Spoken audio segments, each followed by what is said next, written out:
Africa is home to 1.4 billion people, a continent 3 times the size of Europe. Beneath the surface, cobalt for your smartphone, lithium for electric cars, oil, gold, copper, and rare earth minerals worth trillions. For over a century, foreign powers have fought to control its riches. They came with flags, soldiers, and maps. An era once called the Scramble for Africa. Today, they're back. Not with armies, but with money, loans, railways, ports, and influence. The players, a rising East and an unsettled West. Welcome to the new Scramble.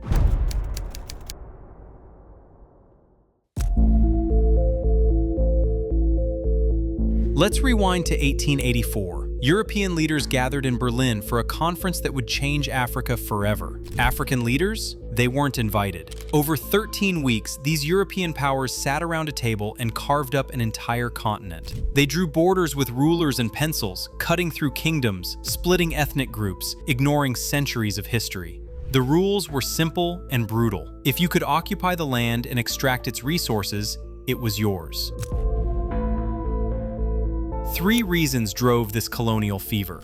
First, raw materials. Europe's Industrial Revolution was hungry. They needed rubber for tires, copper for wiring, cotton for textiles, and precious metals to back their currencies. Second, markets. European factories were producing more goods than Europeans could buy. They needed new customers, captive markets that couldn't refuse. Third, strategic control. Whoever controlled Africa's ports and trade routes controlled access between Europe, Asia, and the Middle East. The Suez Canal, which was vital for connecting India, East Asia, and Europe, alone was worth fighting wars over.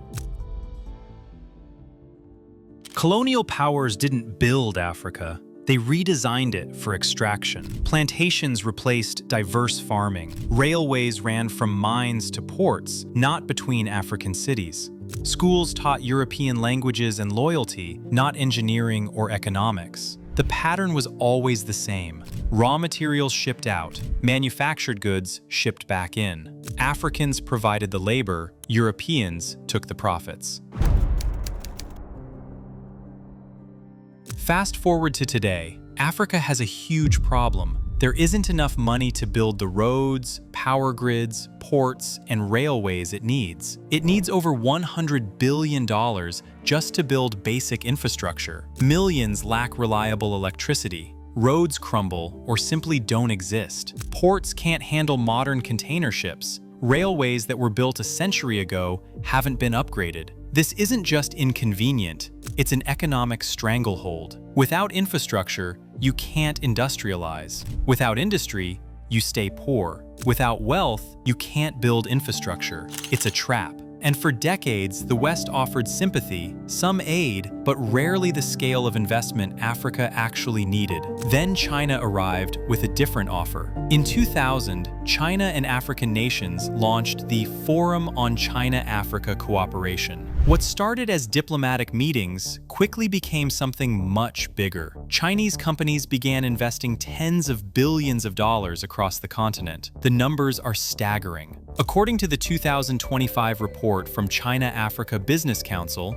CABC, cumulative direct investment, FDI, from China into Africa now stands at about $43.8 billion since the formal cooperation framework began. Over 100 ports, railway projects, and industrial parks. Thousands of kilometers of roads and rail lines. Power plants generating electricity for millions. Telecommunications networks bringing internet to remote regions. According to Chinese government figures, these projects have created over 1 million local jobs. African leaders saw something they'd waited decades for, someone willing to build at scale.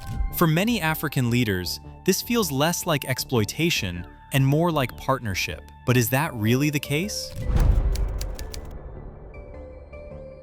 Let's be clear. China isn't doing this out of generosity. They're securing their future. China's economy runs on manufacturing. Manufacturing runs on materials. And Africa has those materials in abundance. Cobalt from the Democratic Republic of Congo, essential for electric vehicle batteries. Copper from Zambia, needed for wiring and electronics. Rare earth elements from across the continent, critical for everything from smartphones to wind turbines. As the world transitions away from fossil fuels, these African minerals become even more valuable. China recognized this 20 years ago and acted. The market play. But resources are only part of the story. China is also thinking about customers. Africa's population is projected to reach 2.5 billion by 2050.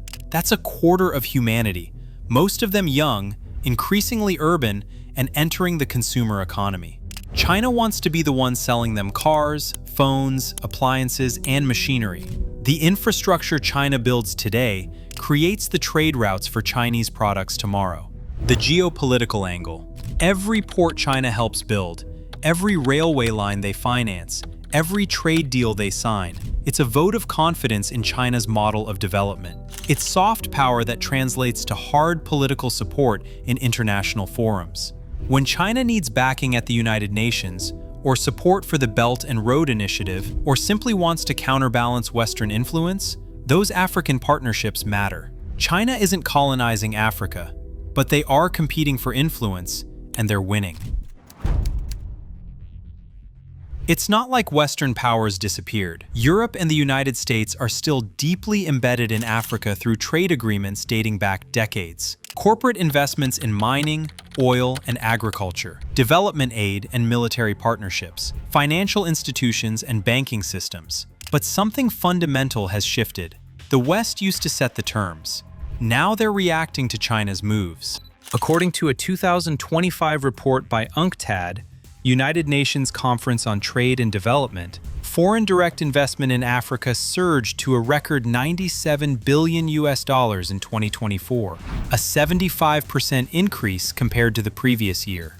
Perhaps more importantly, Chinese projects often come with Chinese labor, Chinese equipment, and Chinese expertise, creating dependency that runs deeper than money. All this infrastructure comes with a price tag, literally. Many African nations are now carrying Chinese debt worth billions of dollars. When these loans were signed, commodity prices were high and growth projections looked promising.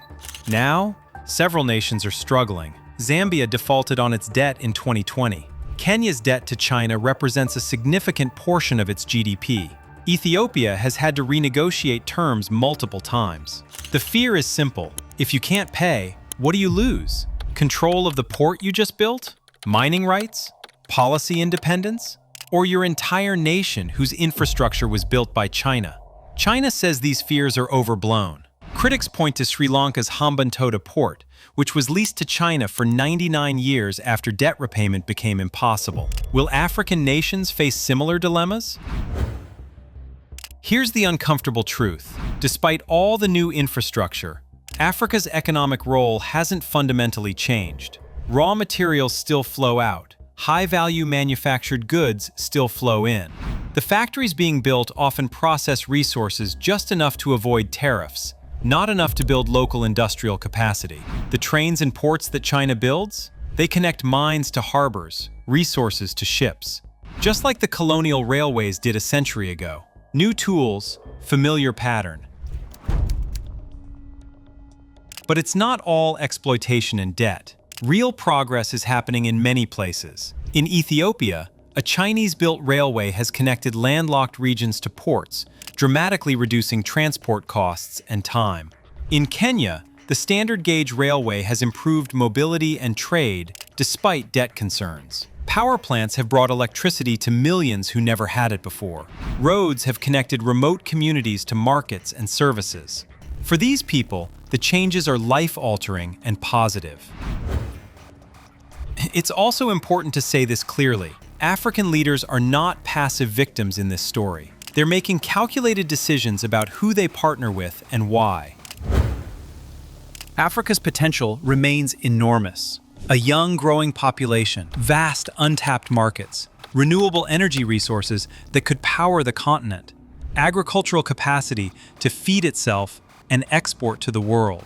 If infrastructure investment helps unlock that potential, and if the benefits are shared more equitably, this could be Africa's century of transformation. The question is, will this scramble create that future or repeat the past? The new scramble for Africa isn't really about whether China or the West invests. Both will continue to do so. The question is, on what terms, for whose benefit, and what will remain when the current geopolitical moment passes? For Africa to truly develop, investment must do more than extract resources and build export routes.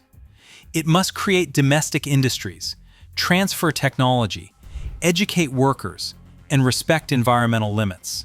So here's what matters. 50 years from now, when we look back at this moment, will we see a continent that finally broke free from extraction economics? Or will we see the same pattern repeated with different flags and languages? Will African nations have built their own industries, educated their own engineers, and controlled their own resources? Or will they still be shipping raw materials abroad and importing finished products? The scramble is happening. The investments are flowing. The infrastructure is rising. But the most important question remains unanswered. Who truly benefits when the dust settles?